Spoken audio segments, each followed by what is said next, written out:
ကဘာတဝမ်းလုံးမှာ1100နဲ့18ဆိုင်လောက်ရှိပြီးတော့နှစ်စဉ်ဝင်ငွေက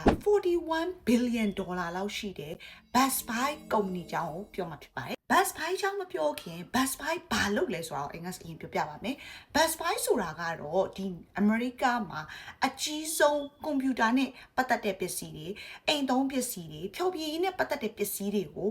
ရောင်းနေဆိုင်ပဲဖြစ်ပါတယ် Best Buy စတင်ခဲ့ရတော့အကြီးမဟုတ်ပါဘူး Best Buy ကစတင်တော့ကြတော့သူကစတူဒီယိုတတိလေးဆိုင်တတိလေးကနေပြီးတော့စတင်ခဲ့တာဖြစ်ပါတယ်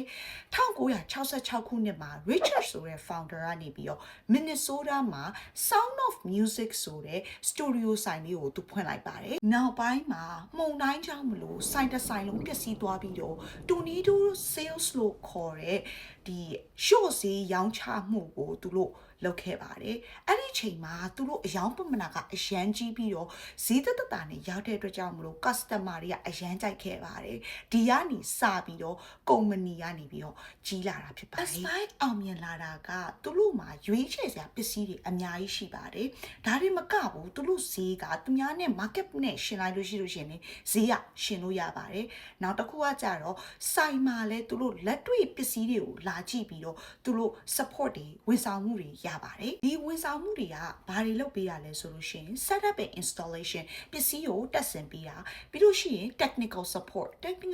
ဆိုတာကပစ္စည်းပြတ်တာတွေဘာတွေဆိုလို့ရှိရင်သူတို့ပြင်ပေးတဲ့ဝန်ဆောင်မှုတွေကိုလုပ်ပေးပါတယ်ဒီလိုလုပ်ပေးခြင်းအပြင်သူတို့ကပစ္စည်းရောင်းရုံနဲ့မကဘူး solution ကိုပါပေးတာဖြစ်ပါတယ် Best Buy အောင်မြင်လာတော့ဆိုင်မှာဝန်ဆောင်မှုကောင်းလို့ပဲမဟုတ်ပါဘူးသူတို့မှာ omni channel ဆိုတာရှိပါတယ် omni channel ဆိုတာကတော့ဆိုင်မှာပဲဈေးဝယ်ဝယ်အိမ်မှာပဲဈေးဝယ်ဝယ် online ပေါ်မှာပဲဈေးဝယ်ဝယ်သူတို့က sales channel တွေအများကြီးလုပ်ပေးထားပါတယ်ဒီတဲ့ကြောင့်မလို့ customer